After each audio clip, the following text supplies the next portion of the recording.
بعض لوگ کہتے ہیں کہ بھینس کی قربانی جائز نہیں، یہ وہ لوگ کہتے ہیں کہ جن کا فقہا سے تعلق نہیں ہے۔ ابن المنذر نے کتاب الاجماع میں لکھا ہے اجمعوا علی ان حکم الجوامی سے حکم البقر، پوری امت کا اجماع ہے کہ جو حکم گائے کا ہے وہی حکم بھینس کا ہے، اور اجماع دلیل شرعی ہے۔ حضرت حسن بصری رحمۃ اللہ فرماتے ہیں الجاموس بمنزلۃ البقر، گائے کا وہی حکم ہے بھینس کا جو گائے کا ہے۔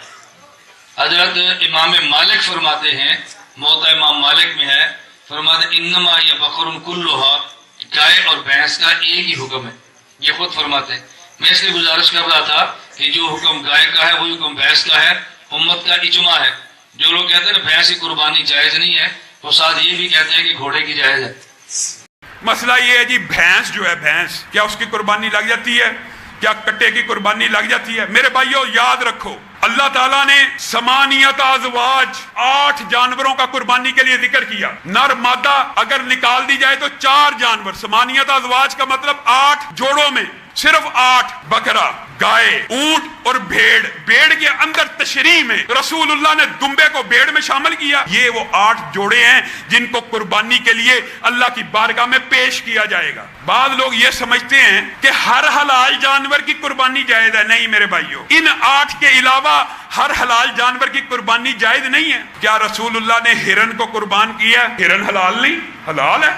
جب حلال ہے تو قربانی بھی ضروری ہے؟ نہیں ضروری، ہوگی ہی نہیں۔ ہرن کی قربانی نہیں ہو سکتی، بارہ سنگے کی قربانی نہیں ہو سکتی، پاڑا کی قربانی نہیں ہو سکتی، اڑیال کی قربانی نہیں ہو سکتی۔ حلال جانور تو سینکڑوں ہیں، کیا سب کی قربانی ہوگی؟ نہیں، صرف ان 4 جوڑوں کی۔ اب اس مسئلے کے اندر اختلاف کیا پیدا ہو؟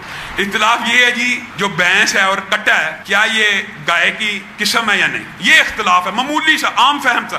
آیا جو بھینس ہے کیا وہ گائے کی قسم ہے؟ رسول اللہ صلی اللہ علیہ وسلم سے نہ بھینس کی قربانی ثابت ہے نہ کٹے کی۔ البتہ ابتدائی میں علماء نے زکوٰۃ کے اندر ان کو ایک جنس میں ماننا، جس کی وجہ سے امت کے اندر یہ 2 رائے موجود ہیں کہ اس کی قربانی بھی ہو سکتی ہے۔ بھینس کے بارے میں آپ کتاب الاجماع جو ہے آپ اٹھائیں، پہلے 300 سال میں کتاب لکھی گئی ہے، اس کا اردو میں ترجمہ بھی ہو چکا ہوا ہے۔ اس میں باقاعدہ لکھا ہے کہ اس بات پہ اجماع ہے کہ بھینس جو ہے وہ گائے کے حکم میں داخل ہے اور یہ بہیمۃ الانام میں آتی ہے۔ تو ہمیں جو لغت کے لوگ ہیں یہ بتاتے ہیں کہ گائے اور بھینس ایک کیٹیگری میں فال کرتے ہیں، اگرچہ اسپیشیز ڈیفرنٹ ہیں، لیکن اگر آپ اسے دقت نظر سے دیکھیں تو یہ ایک ہی جانور کی 2 اسپیشیز ہیں۔ عرب کے اندر گائے پائی جاتی ہے، ہمارے یہاں پہ بھینس پائی جاتی ہے۔ اچھا، بھینسیں صرف ہمارے علاقے، آپ مصر میں چلے جائیں وہاں پہ بھی بھینسیں بہت ہیں۔ تو بھینس جو ہے وہ گائے کے حکم میں داخل ہے، اور بھینس کی قربانی کا مسئلہ تو پھر حل ہو گیا۔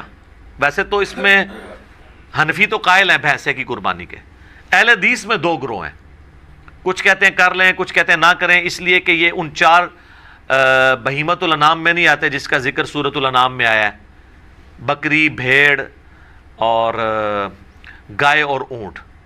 چونکہ گائے کا ذکر آیا تو گائے کی اسپیشیز میں یہ چیز داخل ہے۔ جانور ذبح کرنے کے تعلق سے بہت سی جگہ بھینس اور ہیلے کی قربانی ہوتی ہے، اس کا کیا معاملہ؟ تو دیکھیے، کرنا تو یہ چاہیے کہ جن جانوروں کے لیے بہیمۃ الانام کا لفظ استعمال ہوتا ہے انہی جانوروں کی قربانی دی جائے۔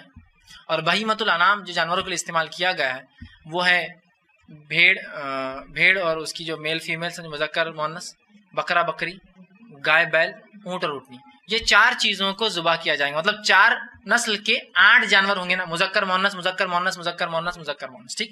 تو 8 جانور ہوتے ہیں جن کو ذبح کیا جائیں گے۔ اس کے علاوہ جیسا بھائی نے سوال کیا کہ بھینس اور ہیلے کی قربانی کیا جائز ہے، اس معاملے علماء کا کثیر اختلاف ہے، کثیر اختلاف۔